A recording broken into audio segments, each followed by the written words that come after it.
Welcome, everyone. It has been a while since I have been on, but I am more than happy to be back with a beautiful, beautiful. I mean, I consider her at this point just like a sister in the same journey as I am in terms of healing. And we have kind of like a testimonial breakthrough session because I know a lot of women, a lot of us like listen to our concepts of inner healing, but it's like, well, give us the stories of when the breakthroughs do happen. And I share about my life, but I know that other people are interested about other people. So I have Mira Bereshiv here. We have a couple questions we want to go through on this.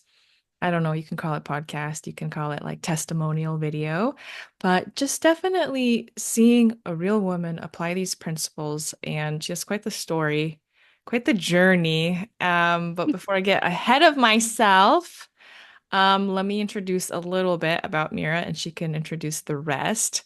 So, Mira and I, believe it or not, many decades ago, we kind of briefly met in the small town where I used to live, and I was friends with like her friends. And I remember I saw you one time you came to this coffee shop with your brother such a long time ago.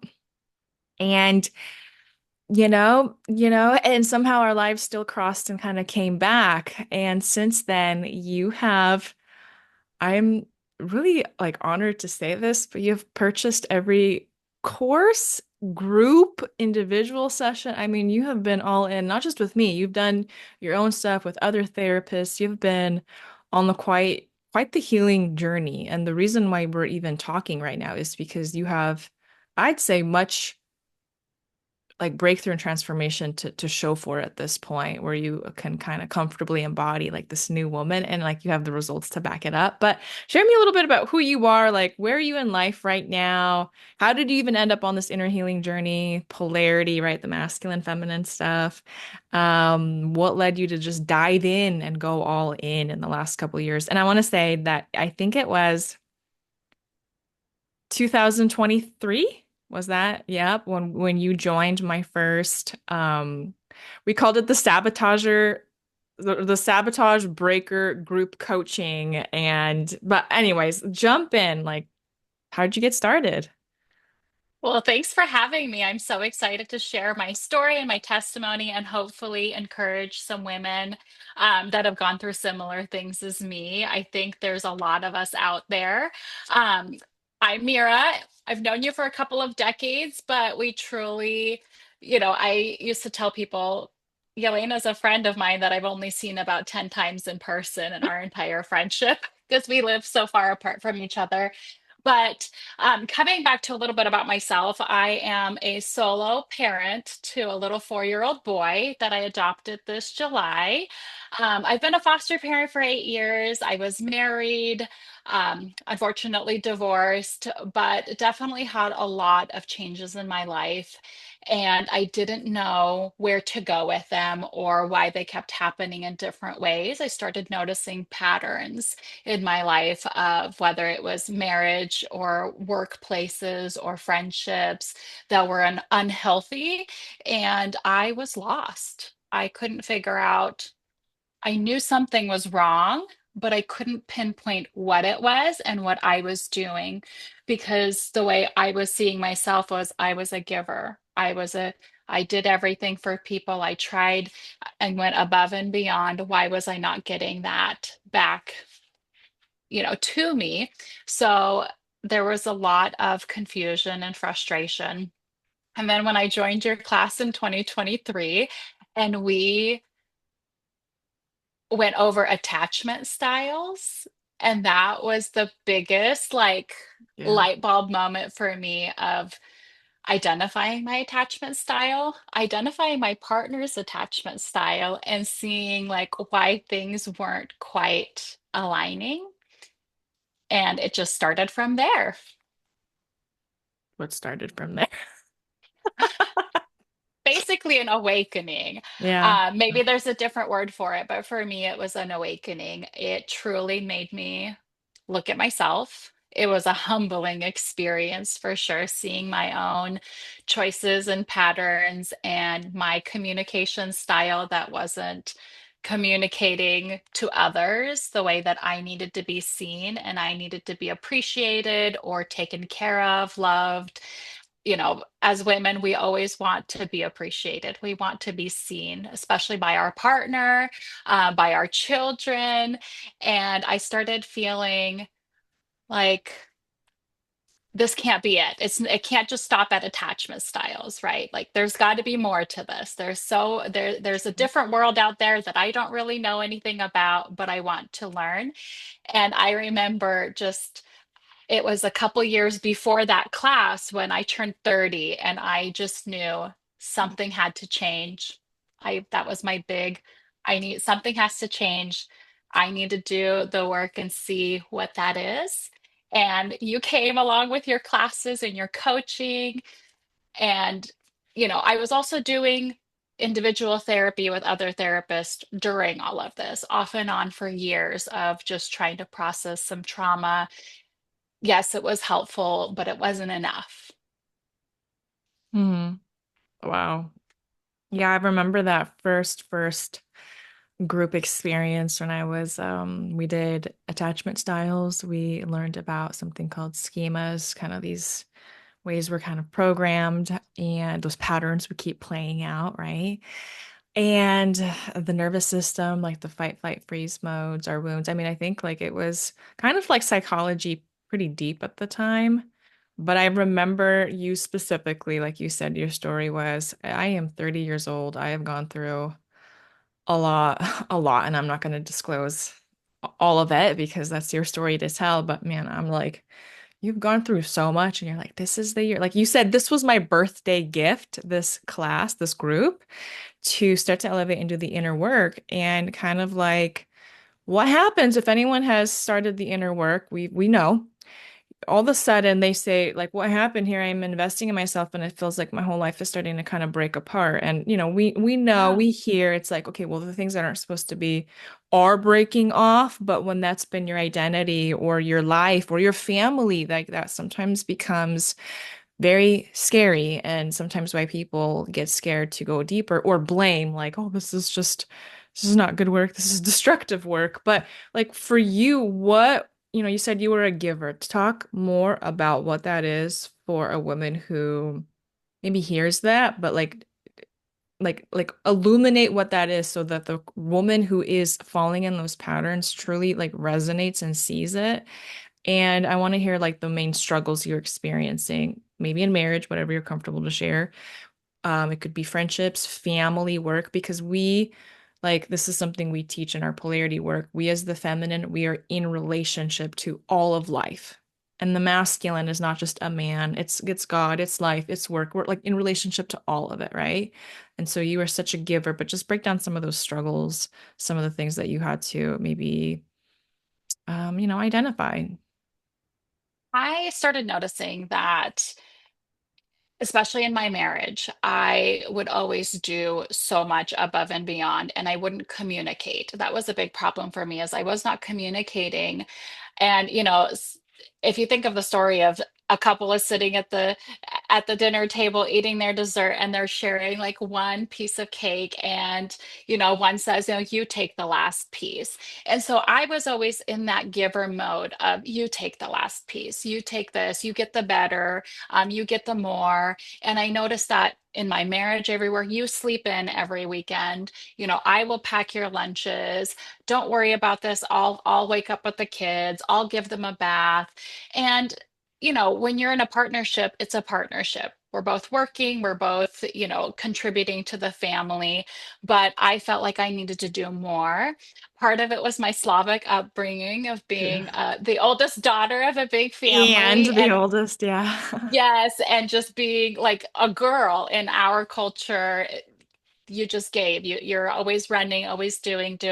But I noticed I was also doing that at work as I was taking on so Yeah. many roles. And my struggle was I wasn't communicating when I was reaching that burnout level. And I also wasn't identifying that I was reaching a burnout level. I thought if I just do a little bit more, if I just do a little bit more, I lived for those weekends, but then I was burned out on the weekends at home with my family. I was a foster mom. There were multiple Oh, children in my home a lot of the time, and I couldn't even slow down for myself to realize I needed a break, but I was getting extremely frustrated that nobody else was noticing that I needed a break. And I put all of that, like, I don't know the word for it. I put all that responsibility on my boss to notice I was burned out, or my husband to notice I was burned out, or my friends to notice I was busy and burned out. All of that responsibility I was outsourcing. Yeah, yeah, And so that it took a lot for me to finally slow down and stop and realize, oh, I can do this for myself and I can do this for myself. But oh, how hard that was when I started doing things for myself and my life started changing. And it didn't change with a snap of fingers yeah, immediately right. perfect, but it was so uncomfortable to not do my norm and keep in my normal patterns. It was so uncomfortable to deviate from that in the beginning. I felt selfish. Yeah, yeah. That's a common one when your whole identity, whether we recognize it or even say it like that, but like everything in our program is used to doing, and that's connected to how we're seen, how we're loved, we feel connected. It's almost this like deeply like transactional experience, right? It's like this like, I call it the good girl syndrome. Um, yeah, like it is so hard to separate, and maybe you can even speak to it. Like how have you been figuring out what that line is between, yeah, you're still a mom, right? You are still gonna work, you're still gonna like be in relationships, but how do you like what basically like what can you do now, or what do you see now that you can do that's healthy for you and you're still participating in life, whereas before it would have been impossible for you. Hence the problems and the burnout and the issues. Yes. Right now, and for the last couple of years, every time something comes up where I need to make a choice that's going to cost me my time, money, energy, I pause. I don't immediately respond with, yeah, I got it, or let me do Here's my this, let credit me fill card. in, here's my card, I'm sure I'll watch your children. I don't Yeah. immediately respond. And I pause and I really evaluate, where am I right now? Energy wise, where am I financially? Is this going to be something that I'm going to resent and be upset at that person after I agree? Yeah. Um, Yeah. when I agreed, they have no idea that I didn't want to agree. But when I pushed myself and agreed to things and did the thing, gave the money, dropped everything I was doing to go help, and then I would silently resent that person Yeah. for me having to do all of this. So I have to pause. And it's not easy. My old self still tries to come out, and I like to say I'm a recovering people pleaser Sure. because I want everyone to be happy. I don't want anyone to feel pain. I don't want anyone to feel what I felt for many years, but I was then saying no to myself all of those years. So having to pause and really look at what I'm feeling, where I am. How is this going to affect me in the long run? How is this going to affect my child and I? We are the priority. And then I make decisions based off of that. And then when I feel the guilt, because the guilt comes, it does come sometimes of, oh, I could have helped them. I could have dropped that off for them. I could have picked that up for them. I sit in that and I really look at, am I enabling? Mm. Am I, this could have been something easy that they did, but maybe they're used to Mira doing it all the time. So it's taken a lot of inner work and being in tune with how I feel, where I am, to be able to recognize, wait a minute, what's happening here? Why am I feeling guilty for saying no to this when it would have, you know, it would have taken a lot more time for me? Or sometimes I just don't feel like doing something, and that is okay. It is okay to feel like I don't want to watch someone's kids on a Saturday sometimes. I just want to spend time with my son. Yeah. Or I don't want to run that errand for somebody when I have my house to clean, or just Sure. I just want Yeah. to sit on my couch sometimes and light my candle and put on my fuzzy blanket and binge watch Gilmore Girls or something. It took a little bit for me not to feel guilty for wanting to do things for myself instead of doing it and then resenting that person that I didn't have time to do things for myself when I agreed to do something. Okay, so I'm gonna tap into something. I have seen your transformation, and I've noticed something, not necessarily recently, but just I've noticed there's been like a glow to you. I see you more lighthearted, you are smiling more, you are able to like keep yourself regulated, like let go of certain things. And like we said, it's not like it's an overnight thing, but what are the breakthroughs that now you have experienced, job, relationship? Give us some updates. What's going on? Like, what does your life literally look like now? And how do you feel in the midst of all this? So I'm going to start with how I feel. I Okay. feel softer but stronger, if that makes sense.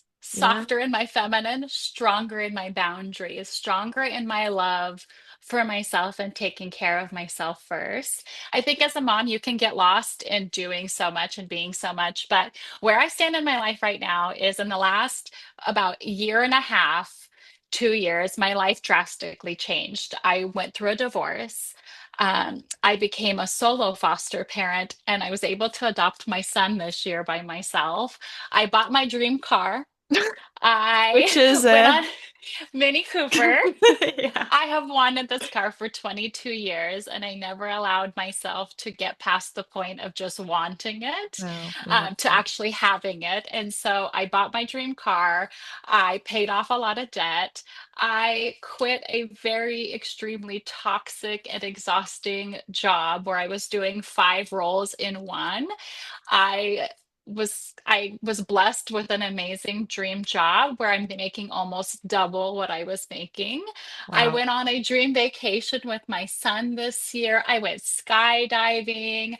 I and not to say that life hasn't been hard in certain ways, but the amount of wonderful things that have happened from choosing myself and being more in tune with my own heart and my desires and my wants and needs has been extremely life changing for me. I don't recognize myself from, 2 years ago, 1 year, and it just keeps getting better.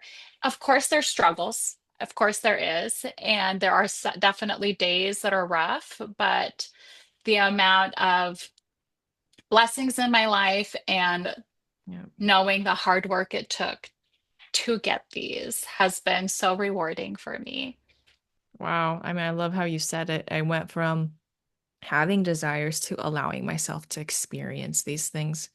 So I want to speak to this very carefully, but this is something that has come up with, I mean, I've coached, counseled many women, single and married, and this is always one of those points where women get nervous when they are in a relationship or in a marriage and they get inspired about being free and being like expressive and being like that woman that this woman has desired to be, and yet there's this deep little bit of like a fear of what if that disrupts her current relationship with her current partner. And it's like I see this in my comment sections while I'm doing this, but my person's not responding, or I just Yeah. the work we've done, it's kind of inevitable. Like, I'm evolving, I'm growing, I'm loving life, I'm becoming healthier, I'm not giving into some of these dynamics. What's gonna happen? Like speak to that woman who might be worried that there might be some kind of disruption.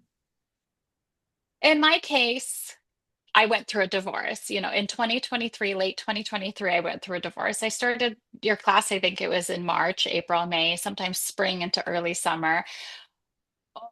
I look at it as it wasn't the class that led to my divorce. It wasn't my awakening that led to my divorce. It actually healed me in so many ways. And I'm hoping eventually my ex-husband experiences healing of his own. My marriage was over long before any awakening. Sure. I just didn't have the tools and I didn't have the words and I didn't have direction on what was going on in my life, how to identify what was going on. And then as I started experiencing this awakening or whatever, people, some people are uncomfortable with that word, so whatever word you want to use it, my wake up moment, the light bulb moment for me, as I started experiencing that, yes, my marriage fell apart. That wasn't because of that. My marriage was already falling apart. It just became more clear immediately to both of us that we were not aligned, nor were we heading in the same path, in the same way. But I've seen marriages restored. And don't get me wrong, even as I knew this wasn't a marriage that could be restored, I was begging, pleading, trying to hold on to that familiar chaos Yeah. because my old patterns were still there. Those were still those self-abandonment wounds, those were still there. And so I was still trying to hang on to something that had been over years before. And there is hope out there. There is life out there. I wouldn't say that this course leads to divorce. It doesn't. I've seen many marriages that get healed. I've seen many marriages that are rejuvenated and all of that. Mine wasn't one of Yes. them, but it was already on that pathway of being gone.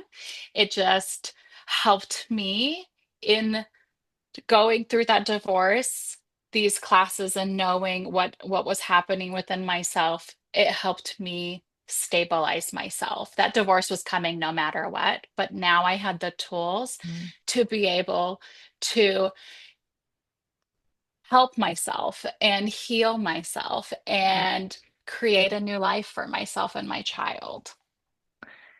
Yeah, yeah, sometimes what happens is we're like desperately holding on to something, someone to give.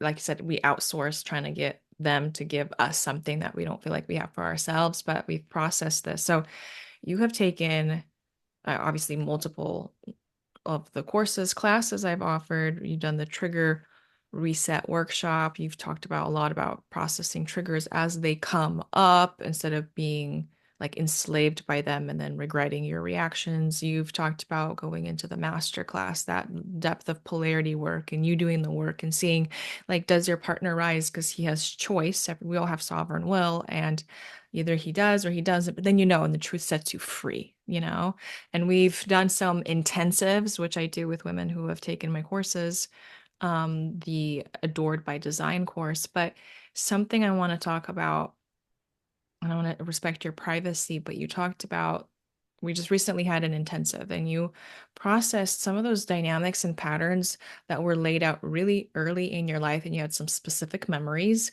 and you're like, oh my gosh, like I was physically trying to run away from the dynamics of our home, and with that, when we're not aware of like the energy, the strongholds, whatever word you want to say on the inside, that's going to continue to cycle through. And we think we're changing something on the outside, like, oh, I got married. Oh, I changed my job. But when that's still running the show, it's like, same how do they say it, same clown different circus, or same circus different clown. Like you continue to be like, why am I stuck in this again? I thought I got married, or I thought I changed jobs.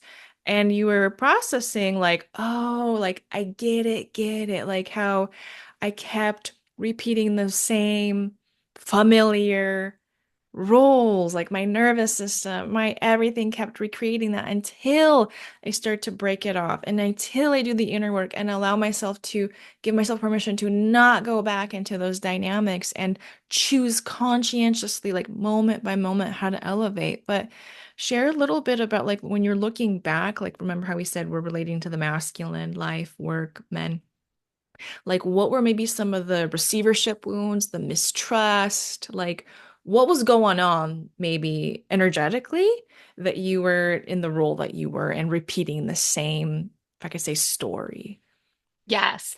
I grew up in a very difficult household. I had a parent that was mentally ill and a mother who had to carry it all. She had many children and had to carry it all. She had to work. She had to be that go-getter. She was that strong woman. She was just always I'm going to get it done and I'll find a way to do it and I don't need any help. And so from a very small age, that I was the oldest daughter there. from that very small age, that was ingrained in me. That was my role model. I saw my mom who would work two to three jobs, do what she can to make sure everything was good. I had a father who was the sweetest man ever, but was very passive and had a lot of mental health issues. So when I was 18, I very quickly got married because I was trying to escape that familiar, just having to be a second mother, having to do it all. I was like, my marriage is going to save me. It's going to And save I want to everything. add in our culture, especially back then, that was not unheard of, but that was, Yes. I mean, it's kind of like the norm getting married young, at least back then. And it was a repeat story from a lot of women I've heard. Like, we think, man, I'm Yes. gonna save to get out of this house. But when you're that young, what happens? You have no idea what life is. And so I ended up in a marriage where I was so lost and so unappreciated and abused. And it was worse than my family, right? It was worse than that dynamic I grew up in. So, what do I do? Very quickly, a divorce happens. And then I'm back in the folds of my family of doing everything, financially paying for things, helping raise the younger ones. You know, there's about 12 years between me and my youngest brother. As I started getting into the burnout of that, I get married again and You I were marry still young someone. still. I was still young. I was like 23, 24. I get married again and I marry someone that is a dad. He had an 11-year-old son. I'm about 12, 13, 12 years older than my stepchild at this point, walking right into another mothering role. And Mm. again, the same kind of dynamic of now I'm not taking care of my siblings and my parents. I'm now taking care of a husband and a child and that overgiving mode and becoming the mother. I ended up Wow. mothering my husband instead of letting him be masculine and letting him be a husband. I started mothering him of, I know how to do this, I know how to do this. And I remember, I think a saying that I told you the first time I met you was, I'm an independent woman who doesn't need a man.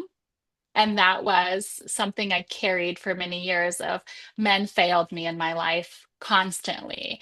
And I had a mistrust of men, of leadership, of God. Yes. And Yes. that didn't come to me until I started taking some of your courses and realized, wait a minute, this is starting from my mistrust of God, right? He is our father. And so he's our first like leadership. He's our first person. And I realized I don't trust God. Of course, I don't trust my husband. I don't trust leadership. I don't trust bosses. I don't trust my own father. I've been You failed. don't trust to be taken care of, Yes, I protected, don't trust safe. it. Yes. Therefore, like you had no container, and the feminine needs some kind of safety, protection, that containment. And so you said you had a dad, but he was like there but not there, right? Yeah.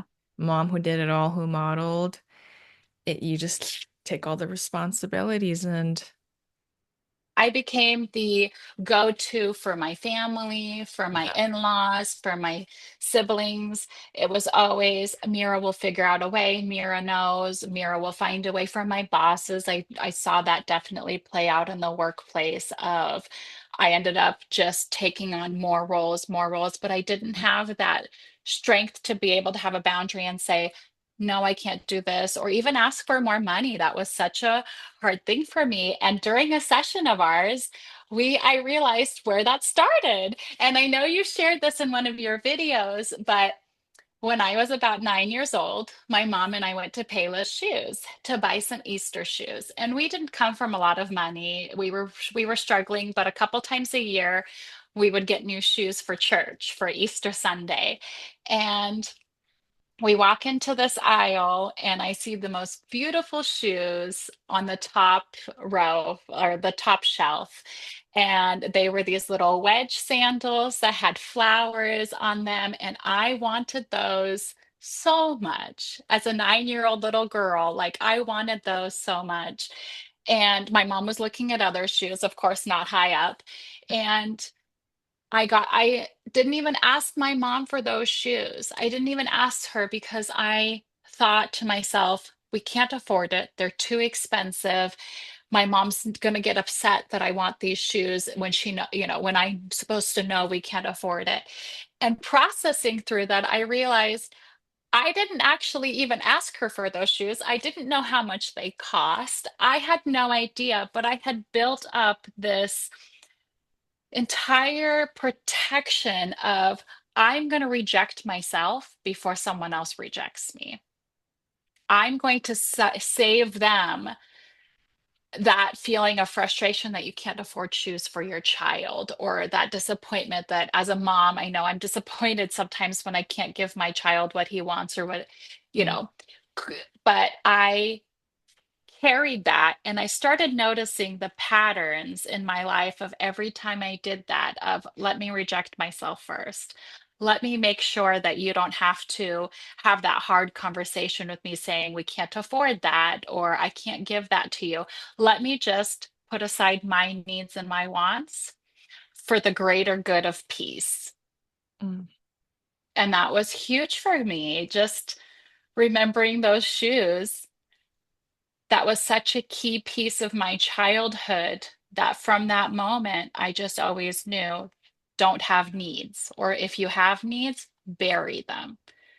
Do not vocalize them. Do not tell people you need this or you want this. Bury that. And that really ended up creating my entire life from that one experience as a 9-year-old child. And of course, there were others, but that one stood out to me in such a big way. Yeah, yeah, you said it. Not only are we already like mothering our mom, and psychology will say codependency, hypervigilance. In the polarity world, I just use the word mothering because when we say we're mothering our man, it sounds the least attractive. And it makes sense. But what you had said is so key. Like, you didn't even, it's not that you asked your mom, can I have this pair of shoes? You didn't even share or express a desire. Oh, these are beautiful. That's it. And so, you've laid it out how that has looked in your unfolding relationships, or secretly hoping someone reads your mind, that you are sinking, drowning. And you said it's peace, but it's not peace. You might not be stirring the waters. You might not be making someone else uncomfortable, but inside you're drowning. We're resentful. We get angry. We're tired. And there's no real peace when it comes to like how God sees our heart. But what has now shifted now that you are starting to be connected to your body, start to speak up, start to ask for it is whether it is something you want and you desire, or just being more open. Like, what are you now able to do with the masculine, that, or with yourself, really, that in the past would not have been the I think it case? starts with my relationship with God. I think in the past, and I know in the past, I didn't want to ask for frivolous things, right? I didn't want to ask for this or that. I felt like I could only ask for like health and just safety, but I couldn't ask for the fun things. I couldn't be that daughter that is coming to her father saying, "I really like this, dad. Can I have this?" Or and I've noticed that pattern everywhere with men, with my older brothers, with my dad, with any leadership, with bosses, is I never came to ask them for anything. And so a big thing was going in and asking for a raise in a job. That was huge. I ended up, getting a $5 an hour raise, which is a big deal for people. I went in and asked for, not even asked, just said, I'm going to take this time off. I had that, always had that fear of inconveniencing people. Just this morning, I had an experience with my previous boss. I've resigned from that position, but our last conversation a couple of weeks ago was, can you make sure my vacation hours are paid out? I have a bonus coming from our October stuff. And I noticed today on my paycheck that money was not there. And that little girl, that old Mira inside of me was like, don't worry about it. Like, it was vacation pay. It's not like you were expecting that money anyways. And it was trying to Justify. minimize They and minimize, justify yeah. that I wasn't. that I didn't receive what was rightfully earned by me, what was rightfully mine. And I sat in that feeling of I'm an inconvenience, reaching out to my old boss and asking her to please review what she paid me and to pay me the difference. And I sat in that for a couple of minutes and then I sent her a message, you know, this, and this. I didn't get paid. Immediately she responds with, so sorry, I'll fix this. I'll write you a check. There wasn't an argument. There wasn't a fight. There wasn't me having to defend my right to get this vacation payout. But in my initial anxiousness, I was already gearing up for a fight and my body didn't want to fight. So it was trying to do anything it could to just, you know what, let's forget about it. I don't work there anymore. But we as women do that so often in our lives, not just with bosses. We do that with spouses. We do that in our mom roles of it's okay, I'm not going to go get my nails done, or it's okay, you know, I'm not going to schedule that hair appointment. We always prioritize other people's needs or their comfortableness over our own. And I've had so much growth this year in those of I ask my parents to babysit my child if I need, and I go get a full body massage. And I ask my parents to babysit my child or my siblings, you know, I'll put it in the group chat. Is anyone available? And I can go get my nails done or I can sleep in. And you don't have to spend money, right? You don't have to go get that massage. If you don't have the money to spend, you don't have the finances, but you can find ways to love yourself and pamper yourself, whether that it's that extra cup of tea or coffee in the morning or sleeping in a little bit or that bubble bath. It starts there. But I think one big thing that when was learning about polarity and masculine and feminine, my biggest thing was I'm feminine. I'm a Slavic Russian woman. Like I've got the hair, I've got the outfits, I have the heels. Like My I am reaction feminine. exactly the first time someone talks when I started this work. Yes. I was like, check. Check like And then easy. I was I'm like, already no, no, no, born no, like no. this. Born like Boy, this. was I unaware. Yes, and I put all of that like onto men of, well, you need to be more masculine. I And am yeah. feminine. I am a woman. Or I if am you can feminine. step it up, then I will. Yes. Yes. And so it was a little bit of a learning curve of figuring out, sure, I can dress feminine, but it's what's inside that truly, that energy that you emit that other people notice. Yes, they notice your clothes, but that's superficial. Yeah. You, but that inner work of what is femininity, what is masculinity, and how do I show up? And can I even receive any masculinity? I couldn't even receive because I couldn't do it for myself. I couldn't sleep in that extra hour for myself because my brain was already like, "Oh, I need to do breakfast and I need to do this and I need to do that." I couldn't stop and think of what do I need right now? Yeah. What do I feel right now? My whole life has changed from little steps and all of that inner work and continuous work. Like there's so much work to be done after years of self-abandonment. It doesn't happen Yeah. overnight. Yeah. Yes, I want to touch on a few things that you said so important. So first of all, you did disclose the amount of money that you were to collect. And this wasn't like, oh, you forgot, 33 cents. This was like a chunk of money where it's like, first of all, your property. Okay. Second of all, the things you could have done to bless your child, go on a little trip with him, do something for yourself, like go to a doctor's appointment, whatever, right? You like it's not just I didn't speak up. It's what is it costing us to not like speak up and share the desires or share what's rightful for us in that moment and then seeing how that blesses your family. And so like as you've been doing this work, you've been so much more regulated. You're in tune with okay, well, I don't want to repeat this pattern. Like we fail to understand sometimes you upgrading, first of all, for yourself, your health, mental health, emotional health, you feeling alive in your body, your feelings, your pleasures. Oh, this is a trigger. Okay, I'm not going to be responding to that. Like when you're elevating, you start to love your life, allow yourself to live, and you bless your son, anyone who you do life with, professionally, romantically, like everyone gets to benefit from a woman who is embodied, who has boundaries. And we were talking, processing about your son once. You're like, okay, well, I'm gonna take a weekend away from him. Like I need some me time, some adult time. Then you're saying like my brain was having a hard time not going back to, oh, my kid's alone. Well, he's not alone. He's with some, but you had a hard time going into that. And we talked about your son is now like you are the first feminine template for him and how you allow yourself to express yourself because he's not going to take care of you. Like you are responsible for embodying what does cherishing yourself look like, what is not abandoning, what is like what it is to have a woman who values and is attuned to, does she need rest? Does she need time? What does she need? And whatever you allow yourself or don't allow is the templating that he's going to start to experience.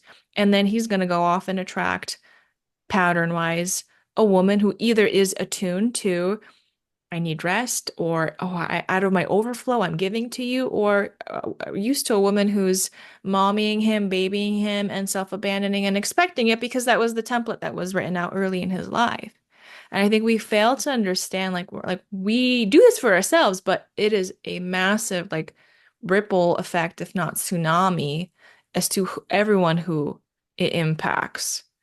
But so I just want to like emphasize it's not just about, and not that you were saying this, it's not just about getting the massage. Like if you don't care about getting a massage, that's great. But if for you, the nervous system work you have to do to speak up, to, oh, I actually do have an ache that I've been ignoring. Oh, I don't need to sign up and, you know, help everyone else out where when my body is crumbling and I'm not able and then I'm snappy at home and like when we finally like realize like we as adults we don't have to stay in this trap anymore and the only one oftentimes not allowing ourselves to receive is ourselves.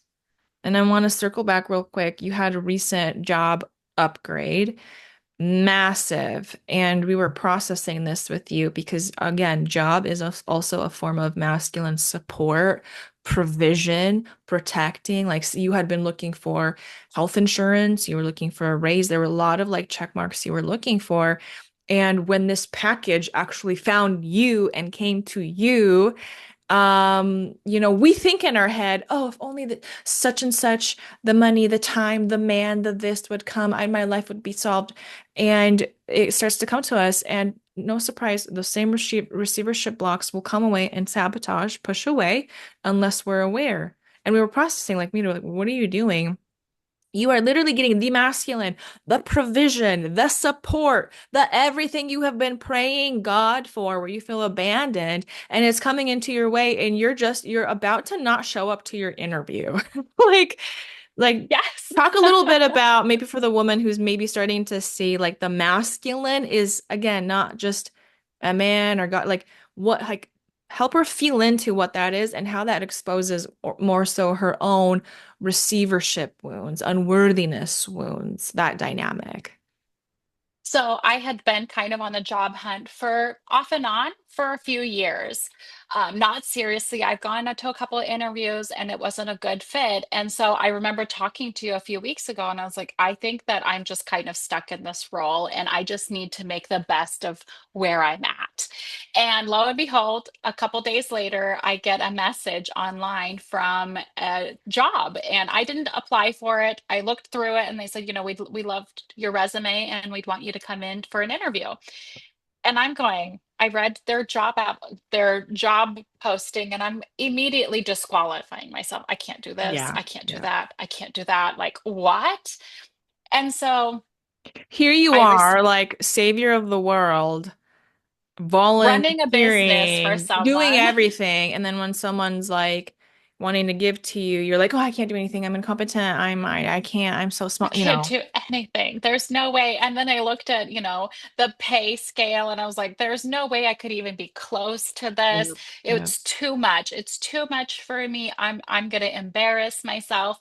And so I agreed to the interview and immediately my body just felt so no, like it was rejecting it. I was in so much uncomfortableness that, oh my gosh, you're going to waste these people's time. Don't inconvenience them. They're going to set aside time for you. You're going to show up and you're going to be someone who knows nothing about this kind of role. And I remember calling you and we processed it of they reached out to me. I didn't apply for this role. I would have never allowed myself to apply for this role. Too good to be I true. Too yeah, good I to be never would have possible. too good to be possible. They wouldn't want me. Who am I? Who? Absolutely not. So I go to this interview. It's a panel interview, which of course I think is kind of nerve-wracking for anyone. Sure. And this interview ends up being like 2 hours, 2.5 hours long. And even leaving there, I was just like, oh, I had a great time, but they're gonna see that I'm not at the level they need. And a couple days later, they call me. We'd love for you to come back for a working interview. We've got some stuff we want you to kind of see, the programs we work with. And in my brain, what stuck was Excel. I am not good at The Excel. I haven't program. really Mhm. the program. I don't know how to make spreadsheets. I know how to fill them and I don't know how to make them. And this was a Friday. I'm supposed to come in on Monday, and I start stressing out like, should I just take a crash course in Excel right now and learn everything I can? Because if I come in on Monday and they're going to see that I can't do Excel, they're not going to want me. I I need to remember prove calling you. We myself. processed this Mhm. again. I need to prove myself. I need to overdo it. And we processed it, and I was able to calm down. And I did not take an Excel course that weekend. I did not stress myself out. I come Yeah. to my Monday working interview. They, of course, give me a sheet to do something in Excel. I was very upfront at the interview that I wasn't great at Excel. I told her again, and she's like, I appreciate your honesty so much. We really appreciate your openness and honesty. Do what you can. She was helping me. I'm sitting there doing my test. She's helping me. And they both mentioned, the couple gals that I worked with, they both mentioned that the previous gal had oversold herself and said she knew how to do all of this stuff that she wasn't able to. And my honesty and my openness of I'm happy to take a class, I'm open to training, I just don't know how to do it, but I'm willing to learn. I got the job. They Yeah. called me, they gave me the job. I got this opportunity, but I really had to go back to why am I not feeling adequate for this role? Why am I rejecting myself before I could be rejected when there's not even a rejection? Yeah. That And was hard. It was hard to yeah. sit in that. That's that sabotage when you wanna you we pray, we know that heart's desires, the love, the romance, the flat out money, the all of it that we desire. And it's like it don't matter if it comes to our doorstep. If you are so used, like you feel like it's too good to be true, we'll sabotage, we'll push away, we'll disqualify, we'll do whatever it is to push that away. Or what we processed with you in that intensive session was it's just that like, oh, that vulnerability, you show up as is. The good news is you don't have to keep trying to prove yourself and take these secret classes and over deliver.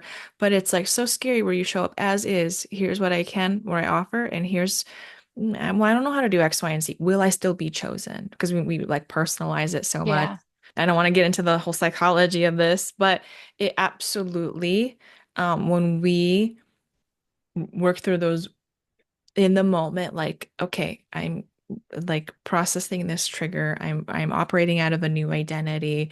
I say yes, I can let them choose.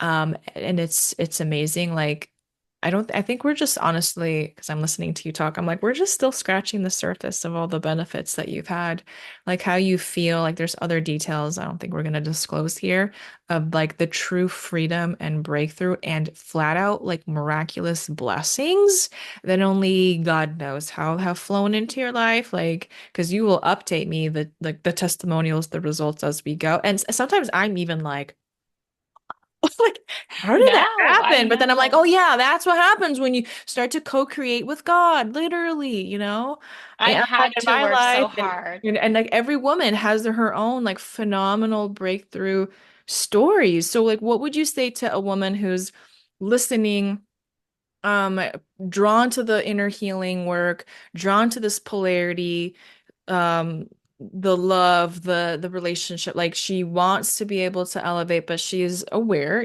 maybe even on the fence of going all in, because it does take a substantial amount to sacrifice your attention, your energy, your if there's a financial investment, like you have to put something in if you want to get something back that's multiplied. But what would you tell a woman who's really on that fence right now? She knows what she wants, but it's like, Yeah. is it going to happen for me? I don't know.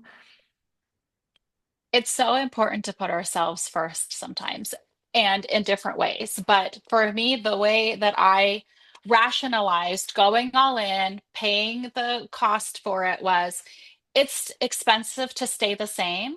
And Yeah. it's expensive to invest in yourself. And I was tired of the same. I could see the patterns, the brokenness, the stress, the anxiety, the just that inner feeling of there's not better than this. I remember those rough days. I remember those dark, dark years of my life where I Yeah. thought there was no way out. And I watched all of the how-to videos, right? Like I'm on Oh, TikTok. We yeah. we we all see those videos come up and they're just like, you do this or you do this or this is how you're feeling. I needed more than this is how I was feeling. I needed step by step what can I fix within myself? You can only control yourself. I needed that, and that was worth the investment. And I'm seeing that investment as fruit in my life everywhere, where it was worth it because it has paid for itself Yep. so Yeah. many times over. I can't even put a number to how many times it has multiplied back into me and my life. My initial investment, and then the continuing course is just how much that has improved my life, improved my mental health, my stability, my motherhood. People I Yeah. know in my everyday life, we don't, something's different about you. What's different? What's changed? What's changed? There's something different. You're a different person, but investing in Yeah. myself has paid off in more ways than I can count, and it's worth it. It's worth it. You have one life. Yes. Yes. You get to choose if you want to spend it in abundance or if you want to spend it in fear and anxiety and self-abandonment. And I am not choosing the latter anymore. I am choosing to live it in abundance, but it's a lot of work and you have to commit to it. It's a lot of work, but it so rewarding. I am living proof that my life entirely changed doing the work and putting in that time, putting in that effort, and of course, putting in the finances. I've been paid back so many times in Yeah. different experiences. Yep. Yeah. I love that. Like, what would you tell a woman who sees herself in your story, like your final messaging, advice, like anything from the overflow of your heart you want to share? You're so worth more. You're loved. God wants more for you. As a woman, you deserve more, and it's there. You just have to step into it. It's there. It's so scary, and that's okay. It's okay to be scared, but it's not going to do any harm to you. I think even looking back at my, 30-year-old self, 29-year-old self, I just want to give her a big hug and say, there is life out there. There is hope out there. It doesn't have to be like this. There is so many ways your life can change by doing the work, doing the inner healing, and you'll see it everywhere. I love that. I love I think that we're going to do in a few years, if even, another testimonial, and you'll be sharing even bigger elevations of your life. I feel like that's You going know to what? I happen. agree. Yes, I know it's going Wow. to happen because every day I wake up and there's something new, there's something different, there's something changes, something shifts, but it starts with me. I can stay stagnant in the same. and not move forward. But I'm refusing to do that because I've done it for so many years. Nothing changes if nothing changes. Yes, that's a very overused phrase, but it's true. You're going to keep repeating the same cycles and the same relationships, the same um, anything in your life. If you don't do something to change yourself or change your patterns, you're going to have the same exact dynamic in every marriage, every relationship, every workplace, every friendship. It's going to be the same thing unless you make that change for yourself. That's true. That's true. So this was my beautiful Mira Bereshiv, and she hopefully has given you a little bit of that permission that you needed for yourself or that encouragement. Like things can elevate in way more ways than you could even imagine. A couple years ago, I don't think you would have imagined your life would be like this, but I think you feel so incredibly good. And I wanted to share a couple things before we completely wrap up. Um, if you're watching this before our Black Friday of 2025, we have some phenomenal, beautiful, like once a year deals that we will be looking into. So make sure to sign up for the emails. But if you really want to go deeper and start your inner work, start with the free training. Okay. It's going to be linked on the bottom.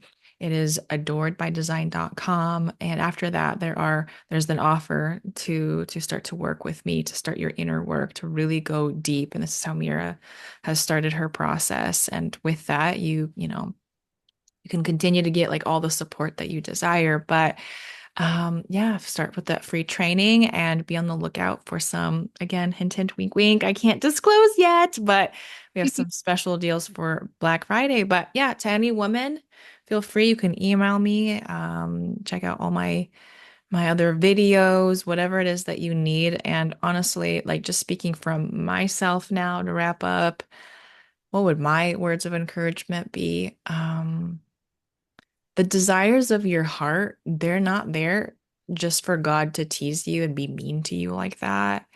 Like if there is a specific desire, when we open ourselves up to receive that and be open to the bigger way of what it could be, how it could be, your life will elevate way greater than you trying to strategically kind of piece together what needs to happen. So I need to do this and this, like the only thing I'd say you need to do that is non-negotiable if you want to open up and receive the desires of your heart is the inner work and all the patterns. Like I hate to say it, but it's like there's nothing that you can invent under the sun, as the Bible says. Like things are laid out. The patterns that people get stuck in, they're not that hard to point out. Like, but when you see them, then you have that awakening and then you can embody something different. So your abundant life, you were meant to truly experience that and have joy because a woman who is truly in her joy and her pleasure, like that's how like the whole world gets blessed. So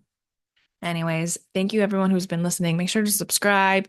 Drop your comments. What did you like about this episode? What questions you might have? But again, free training is exactly your first step. So I'll see you there and goodbye, everyone.